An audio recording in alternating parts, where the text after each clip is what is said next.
여러분 가정에서나 교회에서나 늘 행복한 삶을 사시기를 간절히 바랍니다.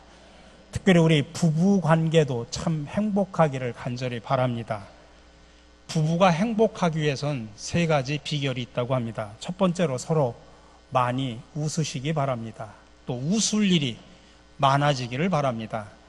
두 번째로는 서로 많이 칭찬을 해주시기 바랍니다. 서로 남편은 부인을, 부인은 아내를 서로 많이 칭찬을 해주시기 바랍니다. 근데 가장 중요한 세 번째가 있습니다. 절대로 아내를 동창회에 내보내지 말라고 하는 이야기입니다. 동창회에 갔다 오면 누구는 어떻게 사네, 누구 남편은 이러네 저러네 하면서 달달 볶인다고 합니다. 물론 우스갯소리죠. 숭실대학교의 구미정 교수는 대학교에서 학생들을 가르치면서 가끔 학생들에게 짓궂은 질문을 한다고 합니다. 데카르트가 말했죠. 나는 생각한다, 고로 존재한다.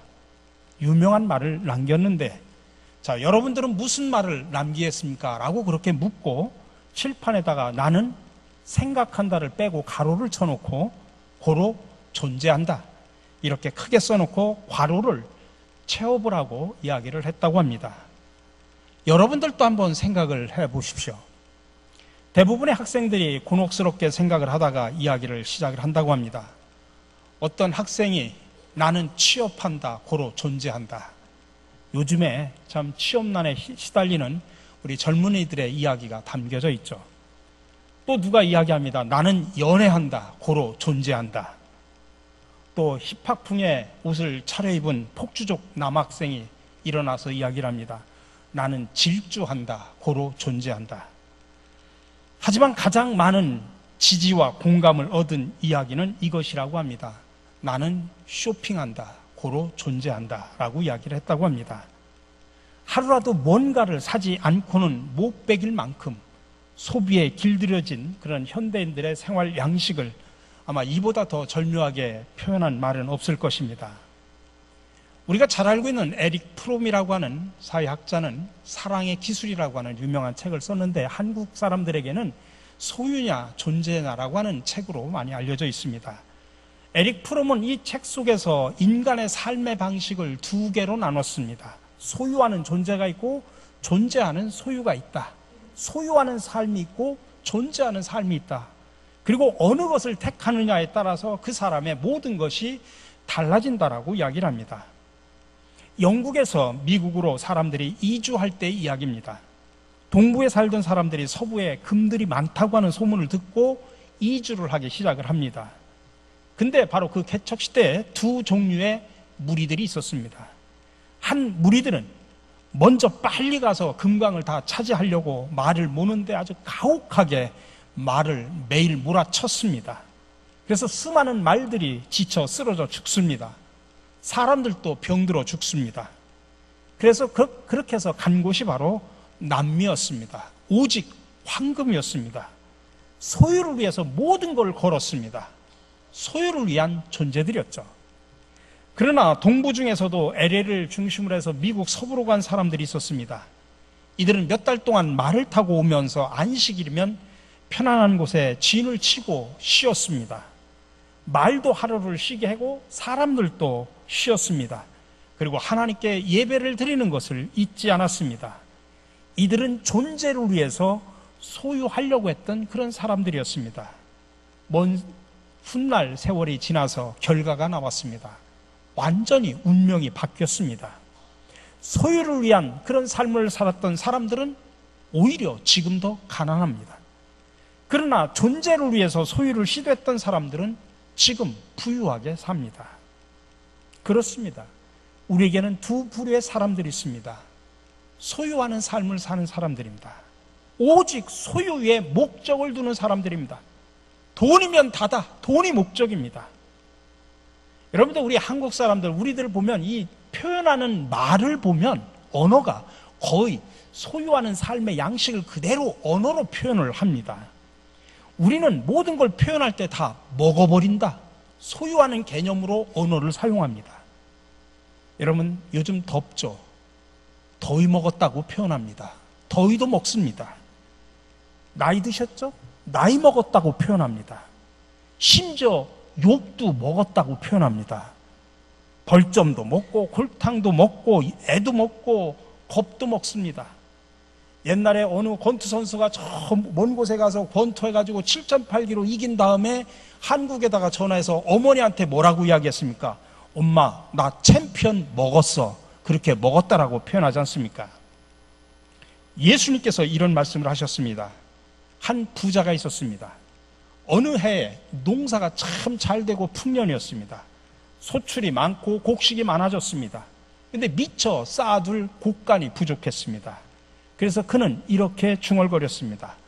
내가 이렇게 하리라. 내 곡간을 헐고 더 크게 짓고 내 모든 곡식과 물건을 거기 쌓아두리라. 또 내가 내 영혼에게 이르되 영혼아, 여러 해 쓸 물건을 많이 쌓아두었으니 평안히 쉬고 먹고 마시고 즐기자. 이 중얼거림을 듣고 계시던 예수님께서 말씀하셨습니다. 어리석은 자여, 오늘 밤에 내 영혼을 도로 찾으리니 그러면 내 예비한 것이 누구 것이 되겠느냐.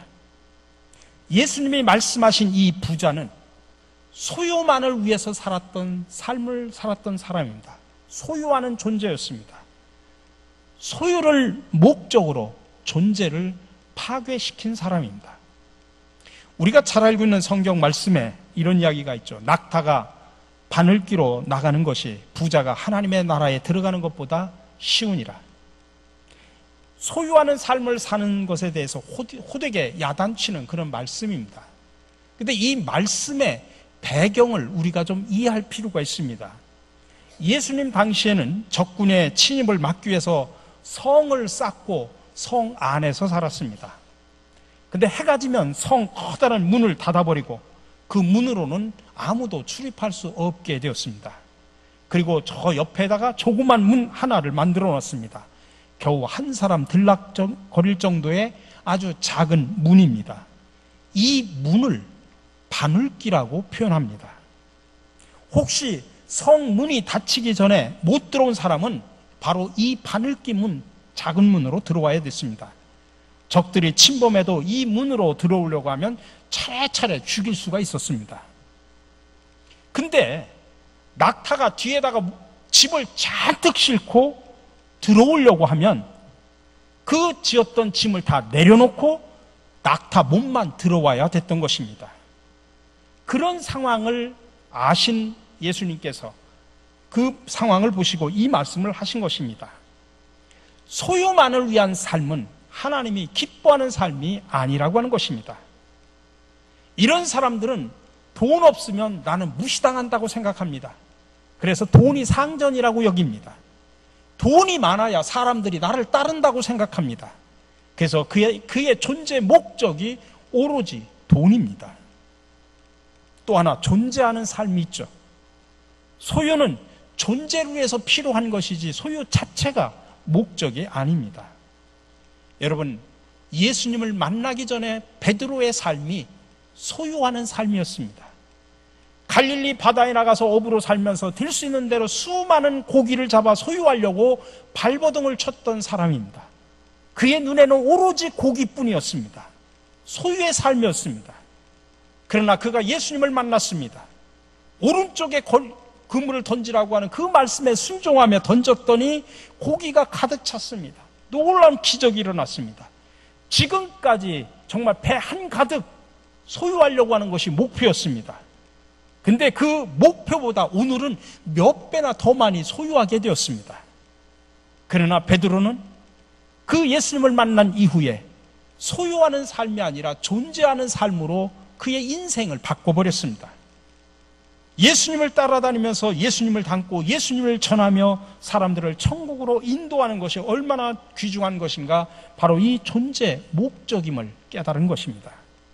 그런 존재를 위해서 소유는 필요한 것뿐이라는 사실을 알았습니다. 그래서 모든 것을 버리고 예수님을 쫓아가게 된 것입니다. 소유가 목적이 아니라 존재가 목적임을 알았습니다. 우리 사랑하는 성도 여러분, 여러분들은 지금까지 소유만을 위해서 살아왔습니까? 아니면 존재를 위해서 살아왔습니까?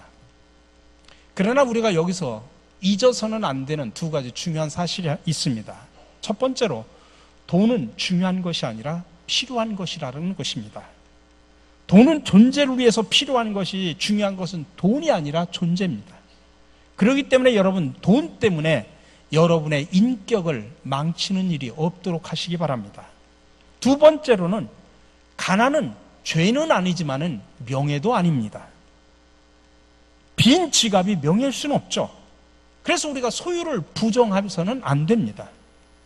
무소유라고 하는, 법정 스님이 무소유라고 하는 책도 썼습니다만, 무소유라고 하는 것이 아무것도 가지고 아무것도 안 가지는 것이 무소유 아닙니다. 필요 없는 것을 안 가지는 것이 무소유입니다. 거꾸로 이야기하면 필요한 것만 가지고 사는 것이 바로 무소유다, 이 말씀입니다. 오늘 이 아침에 우리는 본문에서 바울은 믿음의 조상 아브라함이 무엇으로 인하여 행복한 사람이 되었는지 그 비결을 우리에게 가르쳐주고 있습니다.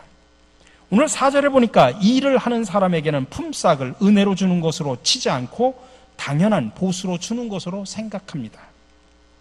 여기서 바울은 불행한 사람의 모델로 일하는 자에게는 품삯이라고 그렇게 표현하고 있습니다.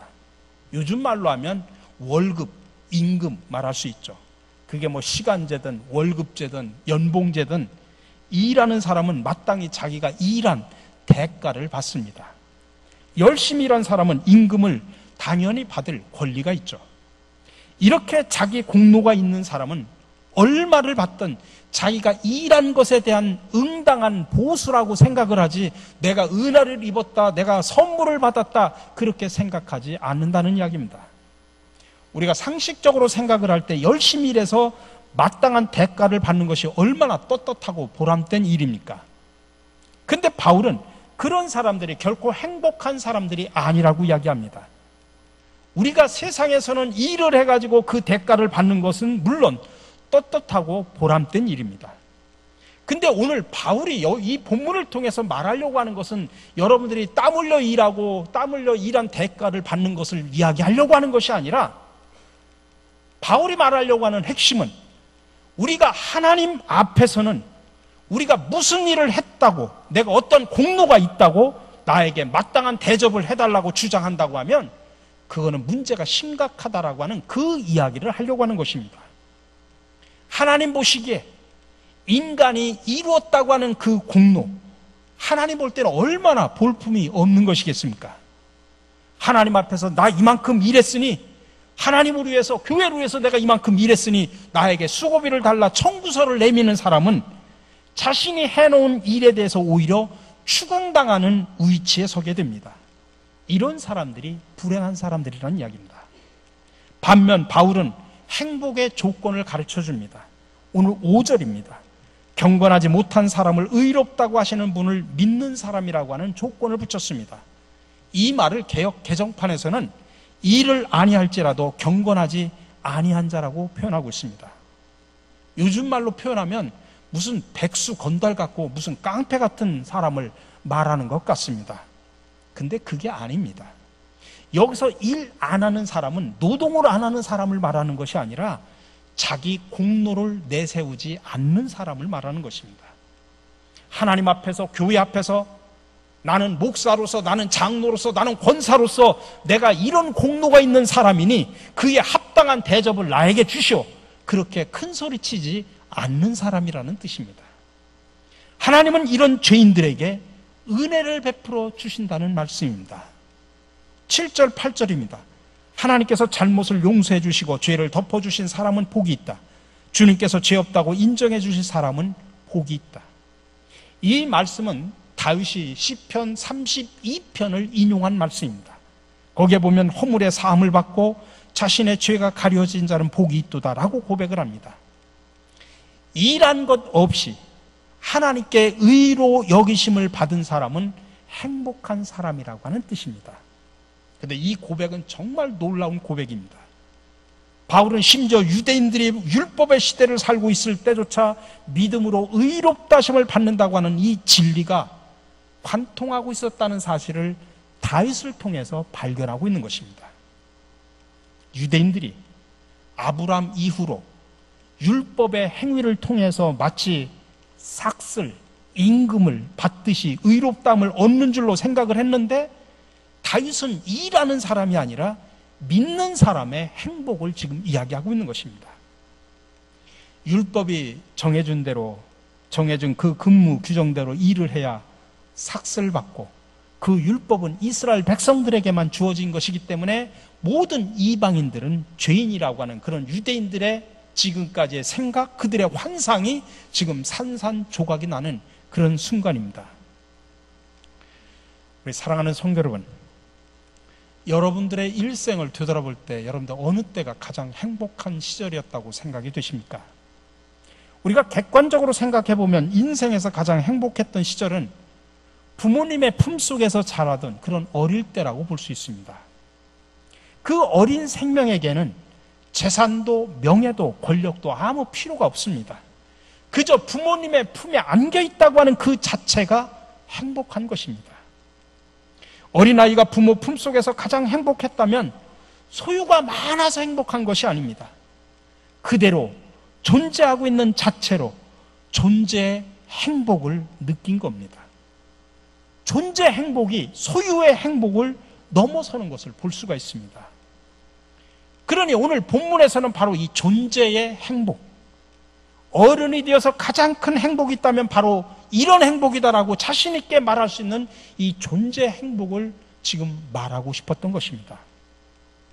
하나님은 마치 우리의 부모님처럼, 또 우리는 그 품에 안긴 어린 자녀들처럼 서로 서로에 대해서 긍정하는 그 자체로 충만한 행복을 누립니다. 하나님은 나의 죄와 허물을 덮어주시며 내 존재의 전부가 되어주십니다. 그 품에 안겨있는 인간 얼마나 행복하겠습니까? 아담과 하와가 낙원에서 추방된 이후로 인간은 이런 행복을 세상에서는 누려본 적이 없습니다. 오늘 본문에서 복이라는 단어를 여러 번 사용하는데, 이 복이라는 말은 마태복음 산상수훈에서 예수님께서 팔복을 말할 때 말하는 그 복하고 똑같은 단어입니다. 여기서 복이라고 하는 것은 어떤 소유를 했기 때문에 행복하다, 축복을 받았다, 그런 의미가 아닙니다. 마음이 가난한 자, 의를 바라보는 사람들, 이것은 소유에서 오는 복이 아니라 그 존재 자체로서 행복한 사람들을 말하고 있습니다. 철학자 하이데크는 이런 말을 했습니다. 인간이 본질적으로 존재하는 것은 아무것도 원치 않고 어떤 결과에도 헤아리지 않고 그저 소박하게 있는 그 자체로서 하나님이 함께 하심을 순수하게 말하는 것에 있다. 다시 말하면 하나님이 현존하시고 하나님이 살아계시고 하나님이 역사하시는 것을 오늘 나를 통해서 드러낼 수 있는 사람, 그것이 믿는 사람들의 행복의 조건이라는 이야기입니다. 비록 지금 내가 늙고 돈 없고 못 배우고 내가 지금은 그렇다고 할지라도 이 나의 인생을 통해서 하나님이 함께 하시고 하나님이 살아계심을 나를 통해서 드러낼 수 있는 사람은 진정으로 행복한 사람이라는 이야기입니다. 그러나 반대로 다른 모든 것을 가지고 있다고 할지라도 그런 나를 통해서 하나님을 순수하게 드러낼 수 없다고 하면 그 사람은 그저 불행한 인간일 뿐입니다.